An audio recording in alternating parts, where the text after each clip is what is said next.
So good afternoon, everybody. Just wanted to welcome you to today's seminar. We'll get started. There might be a few people who roll in. We are delighted to see so many colleagues show up for today's seminar. My name is Lourdes Aleman, and I am one of the TLL's Associate Directors for Teaching and Learning. We're incredibly grateful that Professor Ed Bertschinger is joining us today to talk about really important mentoring program that he designed and instituted this past spring in the physics department. In fact, TLL normally takes a break during the summer from hosting seminars. But when we heard about the outcomes of this mentoring program, we decided that others at MIT really needed to know about it before the fall, given that there's now increased necessity to think about how we're going to facilitate building community and supporting our students, and most especially first-year students who will not have the benefit of easily meeting classmates and having as much access to resources at MIT as in the past. Professor Ed Bertschinger is a professor of physics at MIT with an affiliation in the MIT program in Women's and Gender Studies.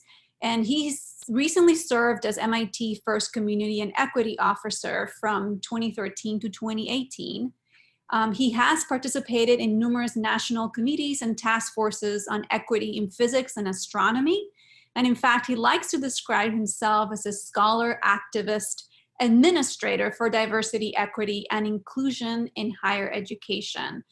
He is passionate, really, and has been a leader on shifting the culture of STEM fields to be more inclusive and equitable. And we're really lucky to have him to be with us today. With that, I'm going to go through a few norms for how to participate and ask questions during the program. Do you mind, Ed, if we go to the next slide?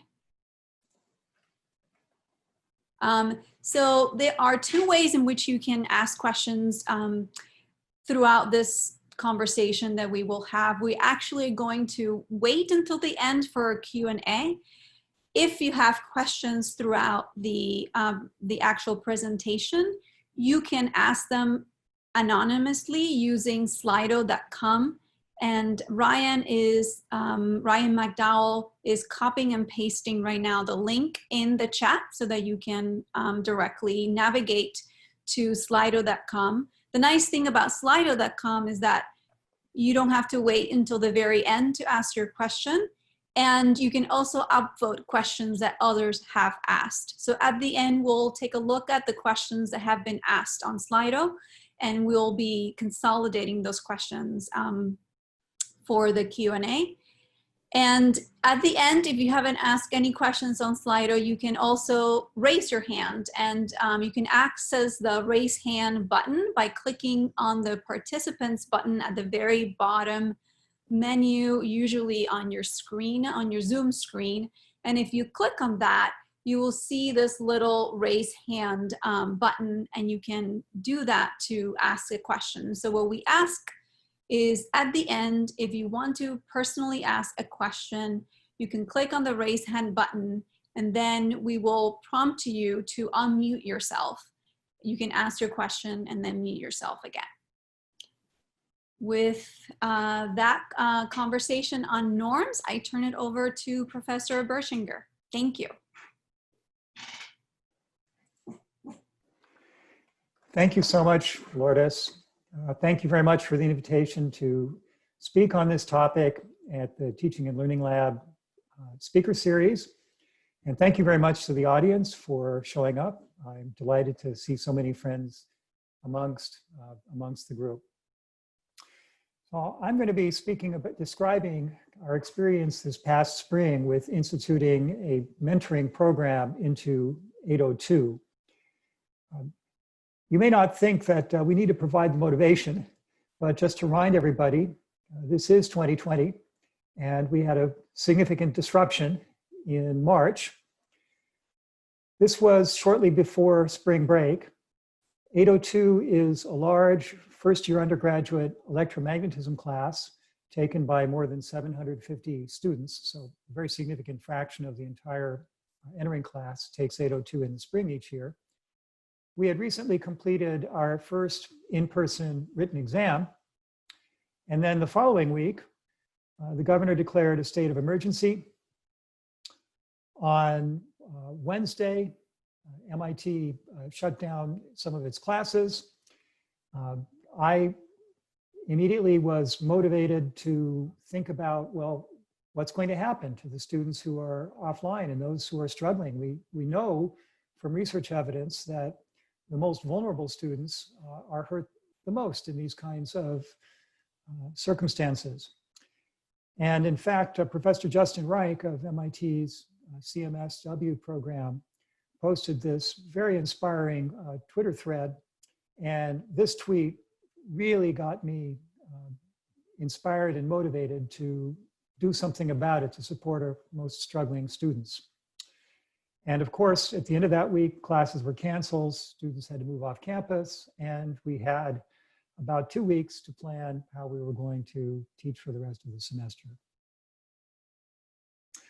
I'll begin by summarizing my conclusions, which you'll see again at the end of the talk, just so we'll have a roadmap of where we're going.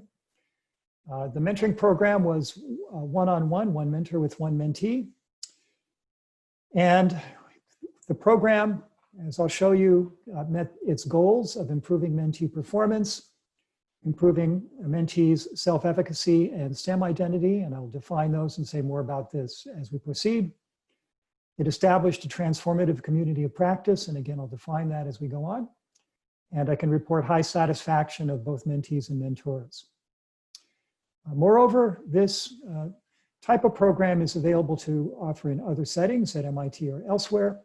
There's a planning guide and training materials that are available now, and indeed have been shared with some instructors and offices earlier this spring. And an evaluation report will be available soon. I'm just in the final stages of editing that. And before I get into details, I have to give acknowledgements and thanks to the mentors who made this program possible. This was really a tremendous collection of undergraduates, staff, and faculty who came together to provide a truly wonderful and transformative service for the students who participated in the program, both the mentees and the mentors. So my many thanks to all of you, and I know some of you are here in the audience today. The talk will have 4 sections. First is a bit of background on the science of mentoring, then a few of the aspects of implementation of this program. The largest portion will be on results, and then towards the end, lessons learned. At the outset, I declared the program goals explicitly to help students who struggled after the first exam to pass the class and to develop skills that would help them in later classes. And to do so with consideration of self-efficacy, STEM identity, and integration of the mentee's social and other identities within the MIT cultural setting. And again, I'll say more about those as we proceed. There were some unstated goals as well. One was to improve the recruitment and retention of underrepresented students in physics. Large undergraduate classes can be feeders for the majors, and Course 8 or physics at MIT has not always taken full advantage of this population. The second unstated goal was to build a transformative community of practice in Course 8. I'll explain what that means. And then finally, to increase awareness and valuation of mentoring overall at MIT, beyond even Course 8. A little background on the social science of mentoring. In the last decade, there's been a lot of research on how students learn. And although I'm relatively new to this field, I have been reading some of the key papers, and one of them that has most inspired me was in CBE Life Sciences by Trujillo and Tanner in 2014. They identified 3 psychological mediators of learning: belonging, self-efficacy, and science identity. These involve social psychology and individuals' adaptation. Belonging is defined as a feeling of being part of a community. Self-efficacy refers to beliefs about one's ability to do something. Having a can-do attitude is a sense of high self-efficacy. And science identity refers to how one sees oneself with respect to the science fields. For example, as a student, I might feel I'm on track to become a physicist. That's my calling. I see myself as a future physicist. Or on the other hand, one might say, I really don't see myself as a physics person for whatever reason. These three constructs, in fact, are important mediators of student learning and performance in introductory physics classes and elsewhere. And therefore, interventions that want to improve student learning ought to take consideration of them. And that's exactly what the science of mentorship does. In the last decade, there have been a number of major reports and books and studies reporting results from social science experiments and other sources on the science of mentoring. Chris Fund is a well-known social scientist who has put together the Entering Mentoring program, and she spoke in this speaker series for TLL earlier in the year.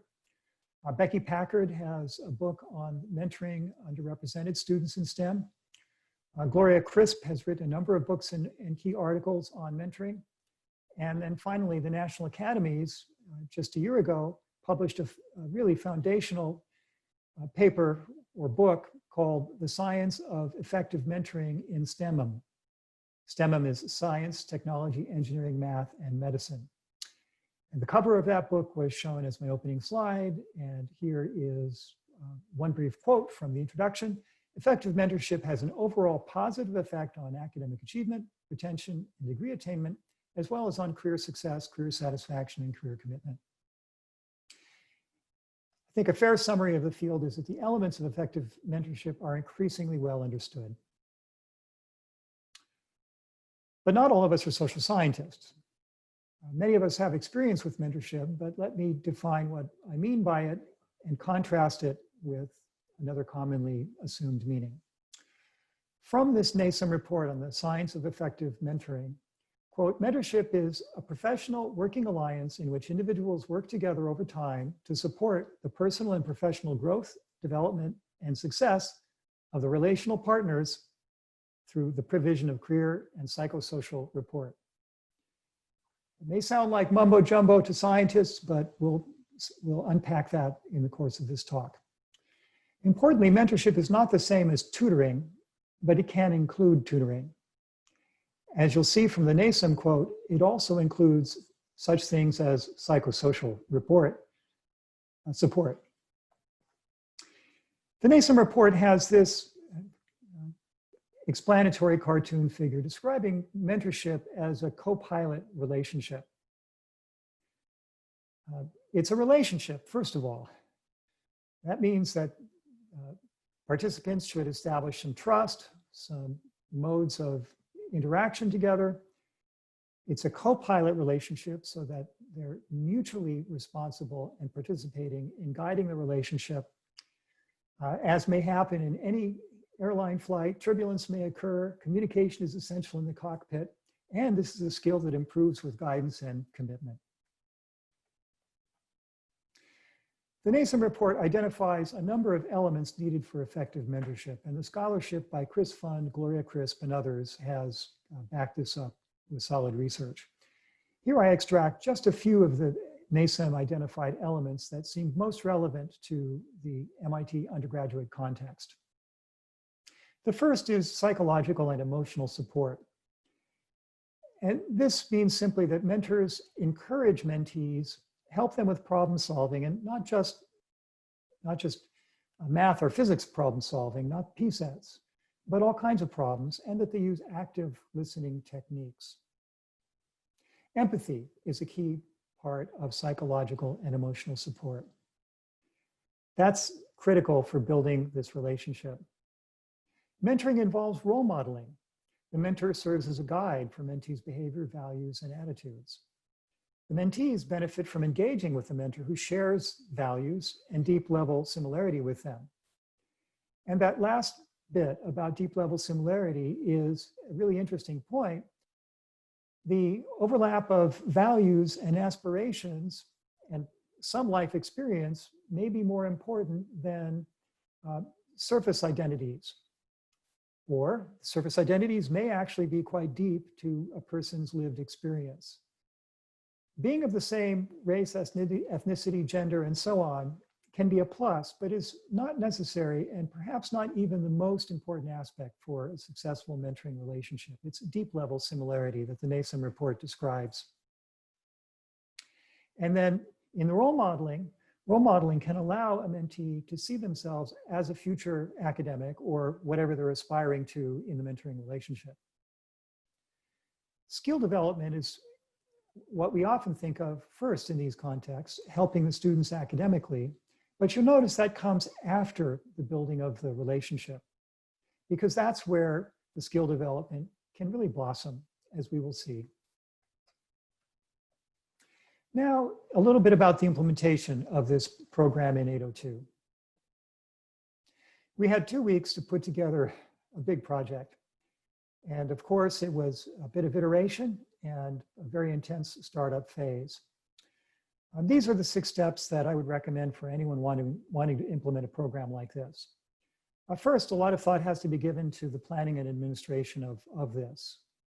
It can be a significant program. I'll describe the program size a bit later. Obviously, recruitment of mentors and mentees is a key step. Providing tools and training to the mentors, matching mentors and mentees, forming a community of practice for the mentors. That turned out to be a really valuable aspect of this program that went beyond the usual tutoring experience. And then finally, assessment, both formative and summative assessment to guide the program in its initial development and implementation, and then to provide advice for the future. I won't have time to describe all of those. I can answer questions about them later, but I just want to highlight a very few of these points. Under mentor training, I put together a mentoring handbook full of information and case studies. It gave a lot of the social science background, described in more detail the key elements of effective mentoring, and provided a series of case studies for mentors, would-be mentors, to try out and consider and write their answers to in advance of then taking a practice workshop. The practice workshop for 2 hours consisted of two main parts. The first were a series of brief skits performed by actors and reviewed by the workshop participants and discussed in small groups. These were mentor-mentee pairings in which a particular circumstance was being played out for just a snippet of what an online Zoom mentoring experience might be like.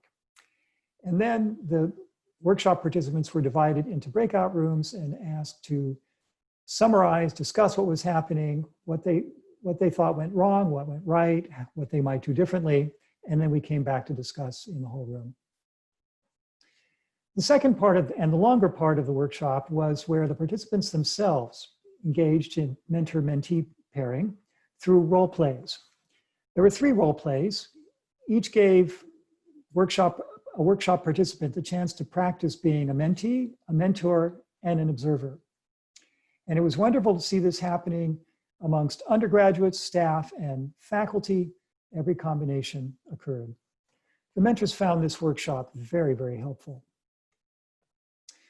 To give you an idea, I'm not going to read all of this, but the role play, participants were given detailed instructions and information about what role they were supposed to play. And for each of the 3 role plays, there were these 3 roles: mentee, mentor, and observer. And I emailed to each one of the workshop participants their instructions as to what they would do as mentee in one role play, as mentor in another, and as observer in a third. They were then to work these out in breakout rooms of those 3. And as often happens in these kind of skits, you may be familiar with some of these, for example, in leadership development courses or business school exercises.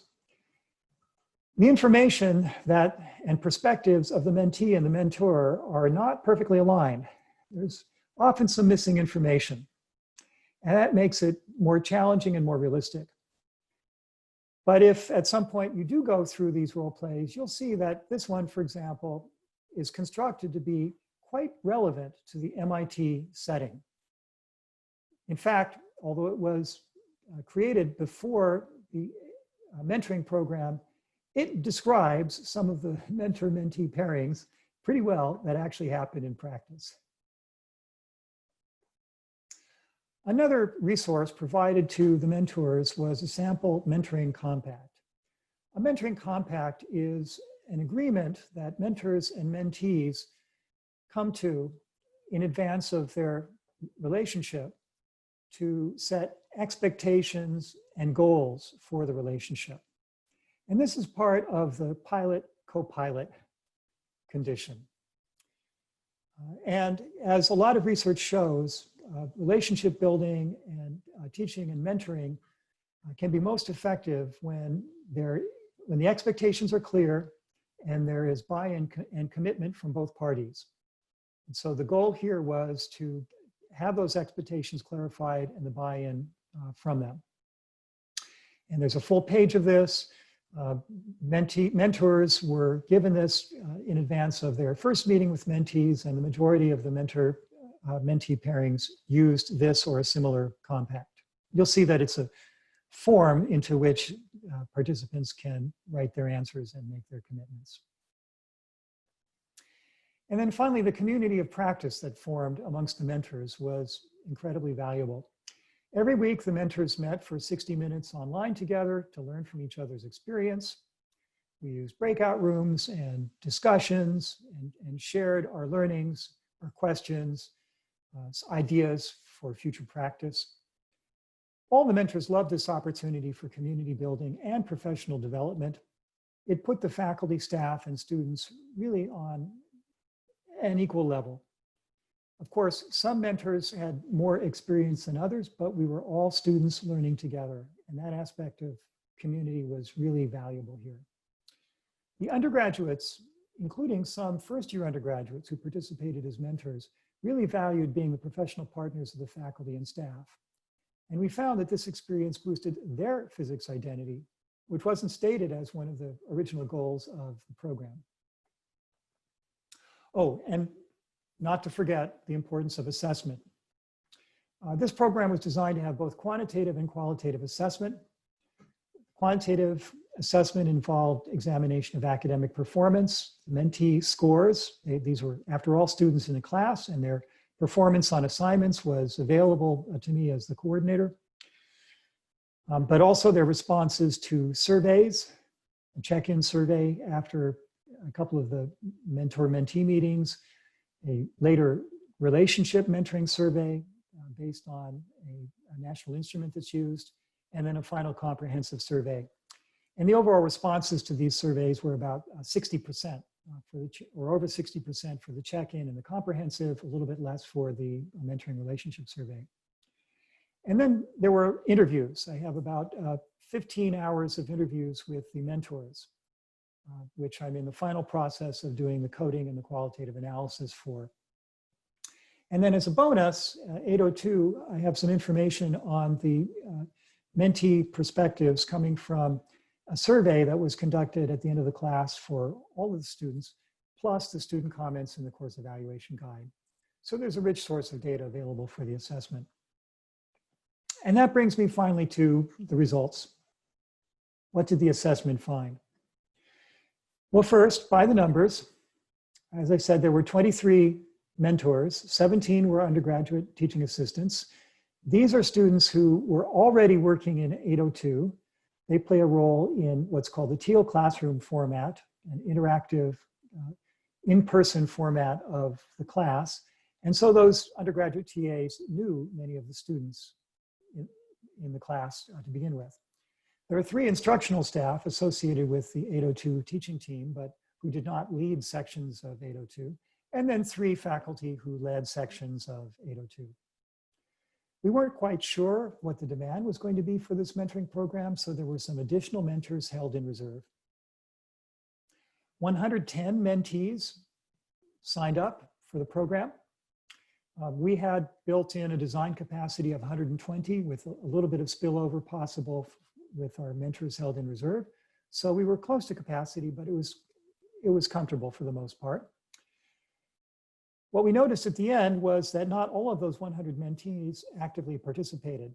In fact, 20% dropped out rather quickly.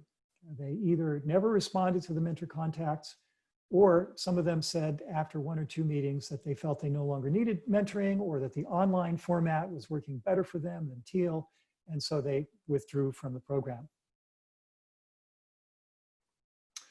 Now, the academic outcomes. So this is a busy slide. Let me walk through beginning with the table at the top. If you add up the numbers under size, you get 769, which is the total number of students who were enrolled in 802 at the beginning of spring break. They're divided up into 4 groups for the purpose of this analysis. 2 of the groups had performance levels of below 70% before spring break. The remaining 2 had performance levels higher than 70% before spring break. Those performance levels were based on the in-person exam plus other assignments completed prior to spring break. The in-person exam 1 accounted for about half of that free mentoring score. Those students who had less than 70% performance level were flagged in our gradebook system, the learning module system, as that informing us that the instructor should watch their performance. And so what we did was we wrote to the students who were flagged before spring break, inviting them to participate in a mentoring program after spring break. And those who said yes, there were 53. And those who said no, there were 106. We also later, shortly after the initial offering, since we only had 53 takers and we had capacity for 120, we opened up the mentoring program to all the remaining students in 802. And of those from the higher performance group, 57 opted in and 553 did not. So this gives us 4 analysis groups: students who opted into the mentoring or not, and students who in the first half in person were doing weaker or stronger in the class. For each of those 4 groups, I show the exam scores for exam 1, the final exam in blue. The difference between them is the green bar, the middle one, the improvement bar, and then 2 measures of effort. Effort here refers to the fraction of assignments attempted. It has no information whatsoever about their grade, or indeed whether they even completed that assignment. 802 has many, many small assignments, several of them per week. And that means that after 6 weeks or after 12 or 14 weeks, we have a substantial amount of information about student participation in the class. That's what these effort bars indicate. Let's just now glance at the bars for a moment and see what patterns we notice. Well, one we notice is that the performance on exam 1 was lowest for mentoring group 1, and then successively higher for each of those groups. Why is that? Well, it's higher for groups 3 and 4 because those were pre-selected to have higher overall performances before spring break. And about half of that performance evaluation was based on exam 1. So that's the difference between the 3-4 groups and the 1-2. And then the difference between 1 and 2 is merely whether the students chose to entering the mentoring program or not. And similarly for 3 and 4. So we can see that all other things being equal, students were more likely to participate in mentoring if their exam 1 performance was lower. Now look at the final exam performance. And this is really interesting.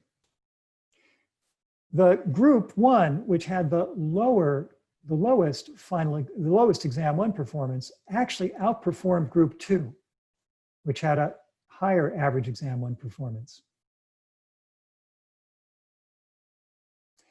And almost caught up to group 3 and group 4. The learning gains were largest for the group that was academically doing least well in the first half of the class and participated in the mentoring program.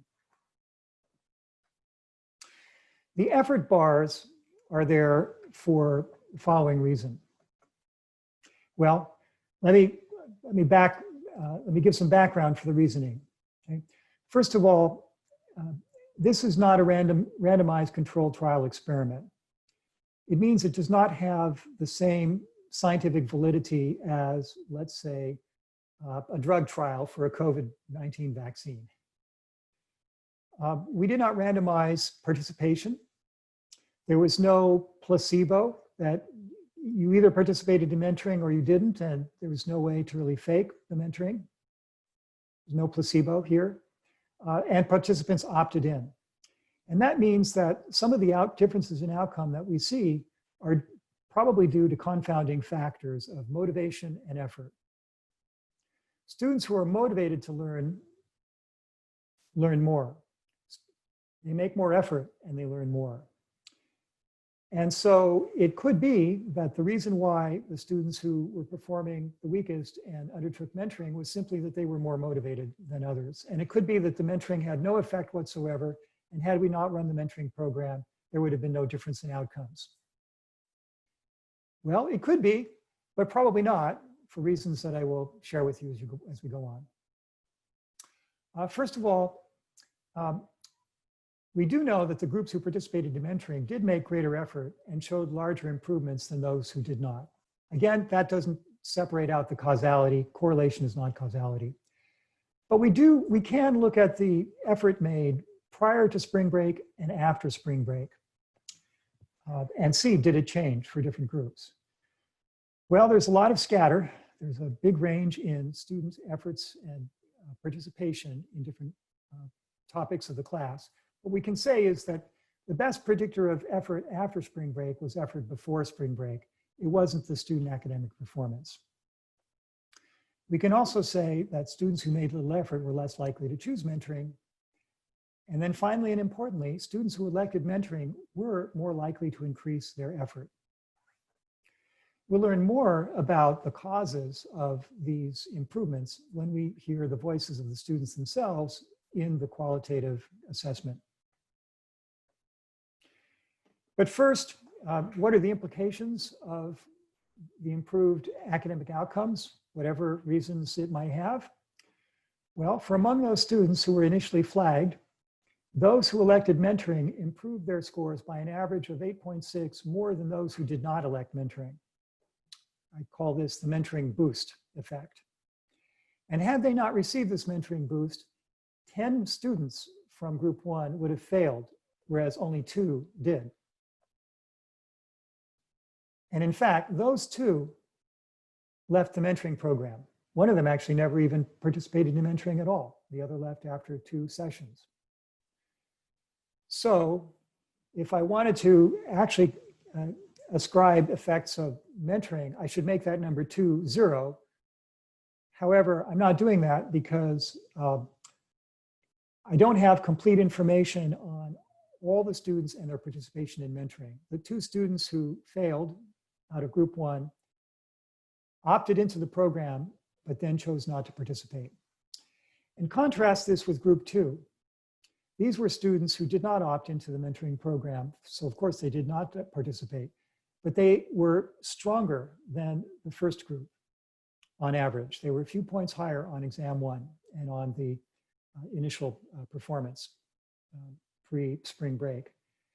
11% of those students received NE grades or failures in 802. So this is really a dramatic swing.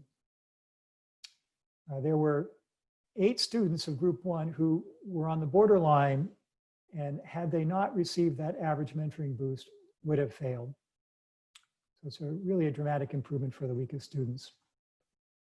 Let's now turn to what the mentees had to say. And this gives a sense about the motivation and impact for the students.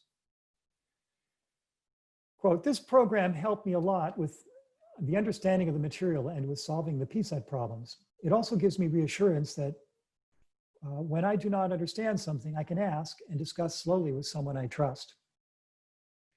Second quote, I came from a small school and did not know how to get the help I needed in such a large classroom setting.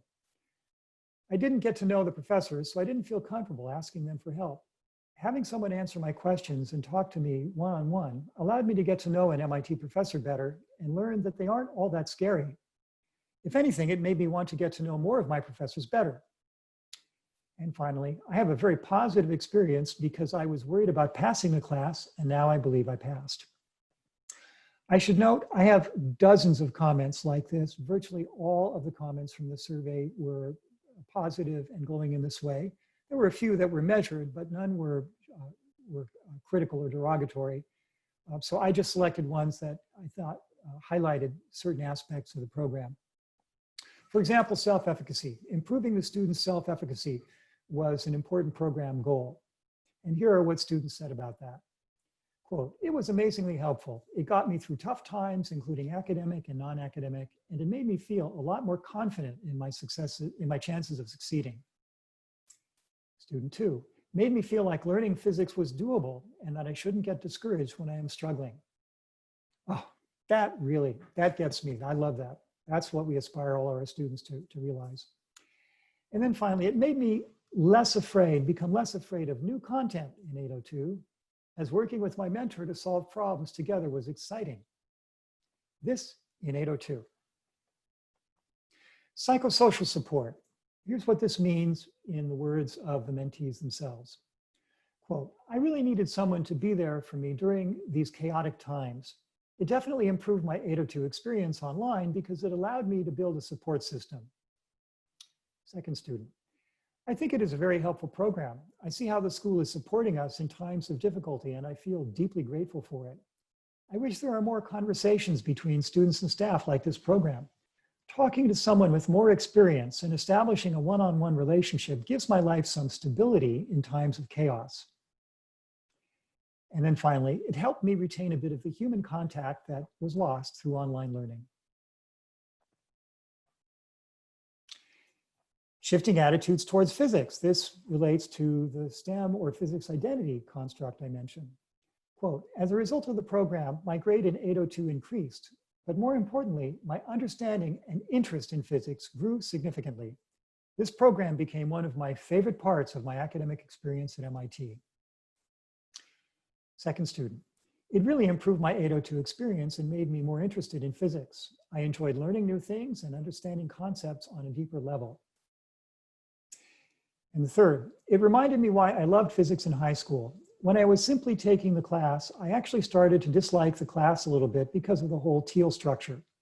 However, with the support of the advisor with physics concepts, I learned to love it again.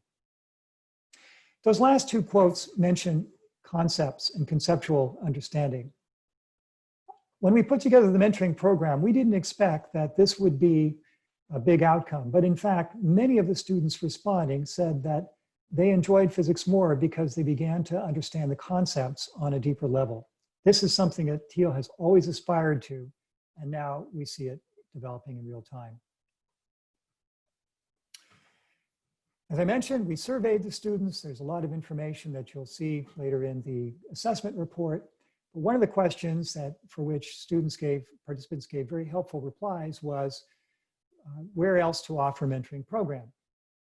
You can see quotes from students, one enthusiastically saying, please make this an institute-wide practice. This was amazing for me, in all caps. I cannot emphasize that enough.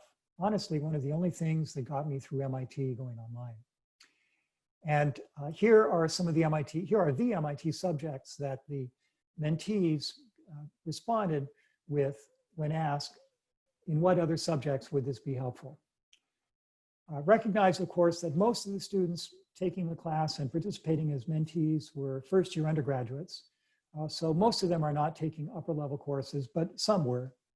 And you see a large breadth of subjects here across several of the schools, but heavily concentrated in courses 18, that's math, 6, computer science, electrical engineering, physics, and chemistry, course 5.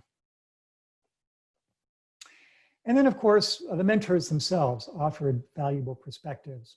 And again, this is just a tiny snippet from a large number of detailed comments made by mentors. At first, everything was a bit more tentative, speaking about the mentoring relationship. But as we got to know each other more, I felt like I personally tried to put a pretty large focus on getting to know my mentee and having them get to know me as well. And I thought that had a large benefit once maybe past the halfway point where my mentees generally were then very comfortable, just texted me at any time with questions. And then I felt like that kind of fed back into the relationship and it became very much more productive, where I feel like even after this program, you know, I could still talk to them. Second mentor. For our undergraduate mentors, this was another mentor speaking, one of the things that they really appreciated is they were on an equal footing with the faculty and staff who were doing this. And that just boosts their confidence, their self-efficacy so much. And then finally, our mentor meetings on Fridays really helped. It was the only support system I truly felt like was there for me in remote learning and was a community I knew would see every week, and that we got to work on something we cared about together and support one another. These were students, faculty, and staff working together. Finally, what takeaways are there?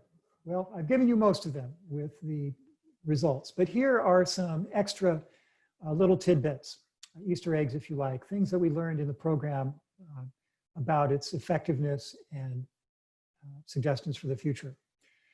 But first, having multiple on-ramps to the program was very helpful.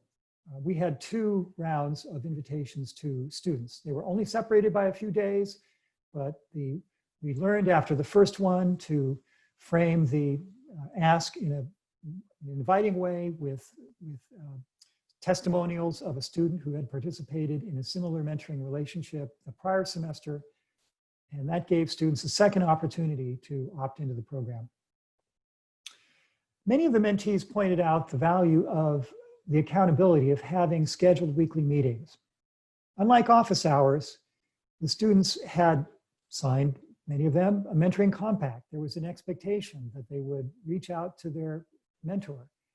And this motivated the students to review the materials, to think of questions to ask in advance, and to be accountable for their own learning.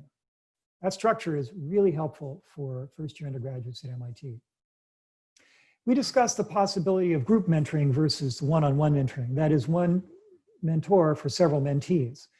That actually happens to some extent in the Teal classroom because undergraduate TAs work with student teams in groups of 3.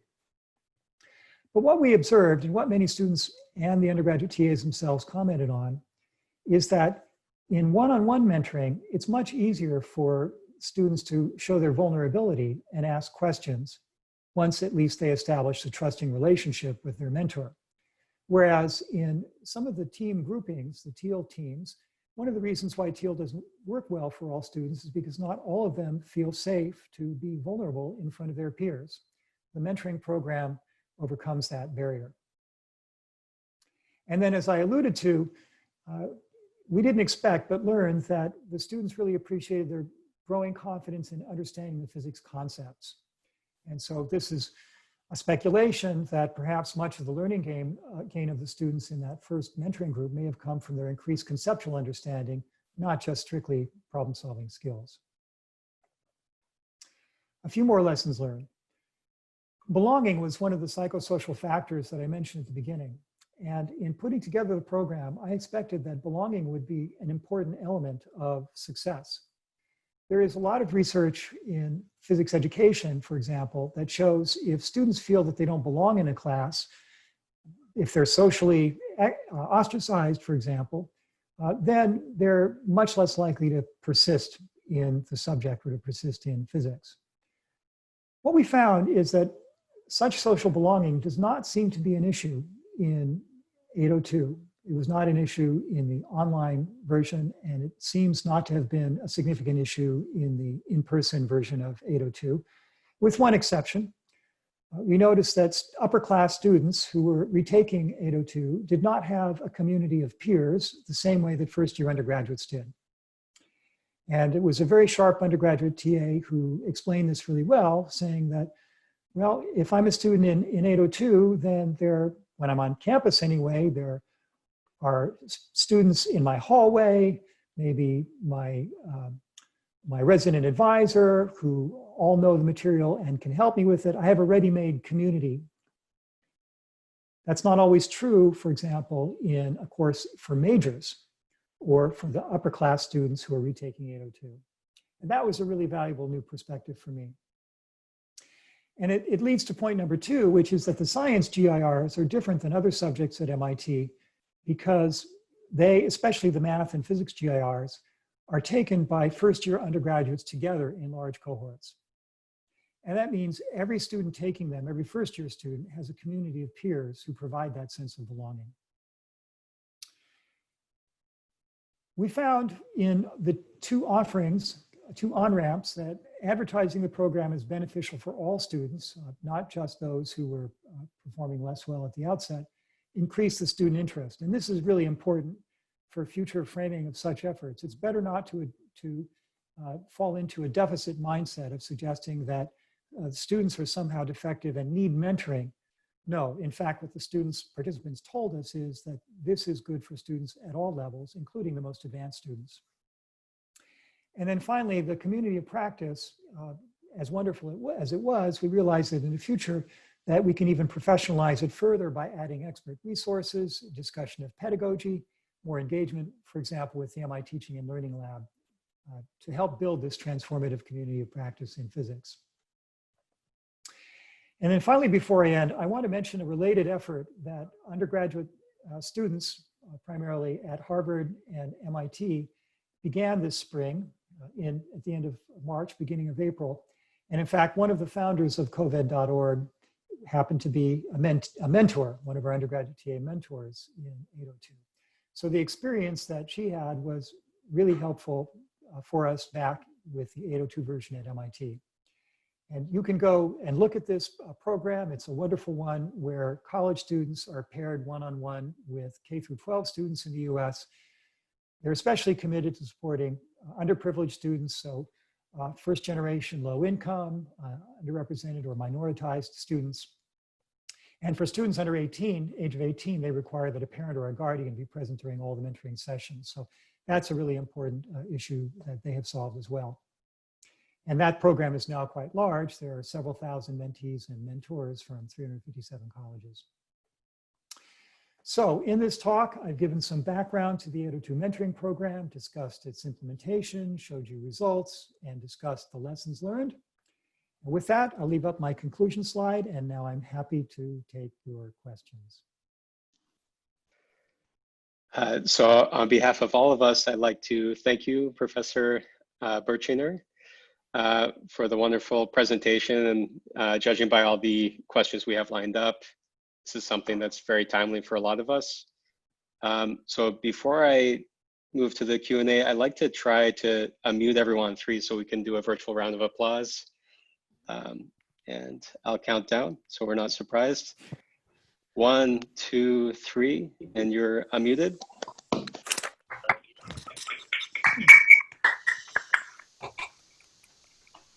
Thank you. Okay, and I'll be your friendly question asker. So I'll start with the top and work my way through the upvotes. So the first question is, how did you recruit mentors and are they paid? And Ed, you're muted currently. Thanks very much, Ryan. The undergraduate TAs were paid. The staff and faculty, of course, are in salary at MIT, but we're not paid additionally for participating as mentors. We served as volunteers. The recruitment was done by an invitation issued by Peter Damashkin, the 802 lead and one of our instructors, sent to all the undergraduate TAs who were working in the TL classroom. And I sent an appeal to all of the teaching staff. So that's how we recruited the mentors. And we were thrilled at the good turnout from our undergraduate TAs, strong interest in this program. Great. And I see, as I was speaking, something else got put up, so I'll address that. How do you scale a program like this where faculty are the most wanted mentors but have the least amount of time to dedicate to the time it takes to mentor? Great question, although it makes a presumption that's perhaps not necessarily true. So the way we did the mentor matching was we took advantage of the fact that the mentors, the undergraduate TAs, the faculty, and the staff were largely already known to the mentees. That's because we'd spent the first half of the semester meeting each other and working together in the TL classroom. And so our matching scheme was based on mentee preferences. We asked each mentee to specify 3 potential mentors, and the majority of them did. And the majority of those were to the undergraduate TAs. Now, it is true that the faculty some of the faculty received numerically more interest than they could accommodate. So the average number of mentees per mentor was about 5, but faculty had a little bit more than that on average, and some of the others, particularly some of the staff, had a little bit less. So I tried to do a bit of load balancing, but to take account of the student interest in the first part. So as to scaling this up, I think this could scale. The biggest issue is not, I think, the faculty versus others. It is, do the relationships exist in advance? In the fall semester, they won't for incoming first-year undergraduates at MIT. And for that, what I'm thinking is that we'll prepare little bios and profiles for the mentors, which mentees can look at and express their preferences. And then we'll have to do some kind of a load balancing to ensure an equitable distribution. Great. And I see another question that you just touched on this, but if you want to expand, how were mentor-mentee pairings made? And is this an important consideration? Yeah, I think I've described it adequately, but for the second question, the research described in the NASEM report, for example, suggests that preferences are not necessarily the most meaningful, at least in terms of the quality of the mentoring relationships that develop. We chose to do it based on student preferences just because that was the easiest and seemed to us most likely to get the buy-in from the students. This being a first-time experiment, we wanted to make it as easy as possible for students to say yes, and if we assigned them to somebody they didn't know and had expressed no interest in, we were afraid that this would discourage participation. I think you also answered this. The ratio you said was 5 to 1, mentees to mentors? Yes. And what was the hours per week commitment of each mentor? A great question. So the baseline was 30 minutes. In practice, it seemed like most of the mentor meetings were probably more like 45 minutes, but some of them did go an hour. And in some cases, mentors would spend even more time. For example, if it was prior to an exam, they might work with a mentee longer for exam prep.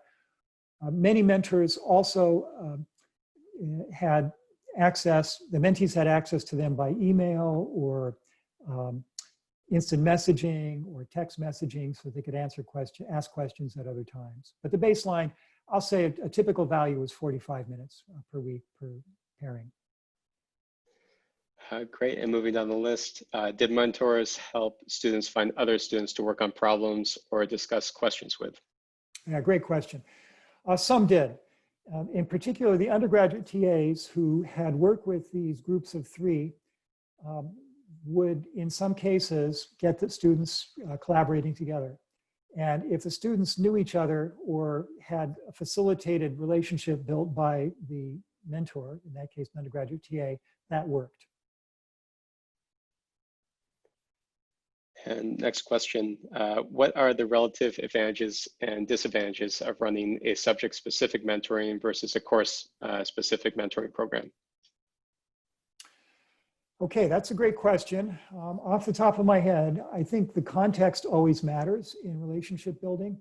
The advantage of having a subject-specific offering is that there's a common experience and context shared by the mentees and together with the mentors. Trying to think about this. This means, for one thing, that the participation rates initially are likely to be higher. I'm speculating about that, but the students definitely had a motivation to participate in this program driven by the subject. If the goal is to increase the overall efficacy of the students and their sense of belonging in the major, then that need not be tied to a subject, of course. But I would think that it might be effective to start with something that's based in a common subject that students take, and then have that evolve into a larger scale mentoring network or community, rather than trying to do it in the other way around. And I'll mention that I know the physics department and perhaps others are in fact thinking about or planning to implement mentoring like this in some of their courses for majors. So it may be an opportunity to get additional insights to the great question that was just asked. And building off that, do we know if other analogous programs launched this spring? I'm not familiar with others at MIT and would encourage anyone who knows about them to send an email or put it into the Q&A or the chat. Okay. Was there a training to recognize when poor performance or effort may be indicative of non-academic obstacles that students faced? There was. The training scenarios included several in which either family illness or student mental health issues played a role. And I should kind of back up and say that what really distinguishes this from a tutoring program is the strong importance of that relationship piece. And I think you saw that in the comments from both the mentees and the mentors. And so the undergraduate TAs participating in this, this had not really been stressed to them before. They saw often their role as classroom TAs to be providing academic help, not to be a friend or certainly not to be a counselor.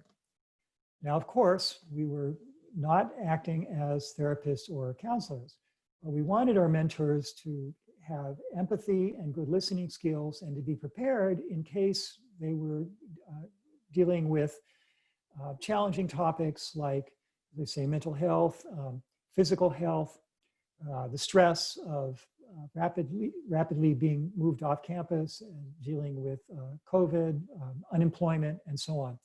All those kinds of issues came up in the mentor-mentee pairings in different ways. And I think that the testimonies of the mentees show that to a large extent we were able to facilitate our mentors in conducting those with empathy and care. Great, and I'm conscious of time and that we're over, so I'm just going to close on a couple more things. One question is there a way to access the mentoring handbook that you mentioned earlier in the presentation? Yes, I'll provide the handbook and other materials, including all the information, kind of the mentoring program in a box if you wanted to start your own. And within a week or so, the full evaluation report, maybe 2 weeks. I'll provide those to the Teaching and Learning Lab so that you can post them on your website. I'll also post them on my MIT website. Great, and we have about 5 other questions. Is there a way that people can get in touch with you, a best channel to contact you if they would like to follow up? Sure, I'm very happy to answer questions by email. My MIT email you can easily find by Googling me. It's Edbert, E-D-B-E-R-T, @mit.edu. Okay, great. And I just had one comment in the chat from Mary Strausser. And I promised I would give her the mic for a second here, if she's still on. Hi, I'm here. Okay, I just great. wanted to say that in 2001, in fall of 2018, we began doing a mentor sort of larger group, not one-on-one program. And we did that fall 2018, fall 2019, and intend to do it in fall 2020.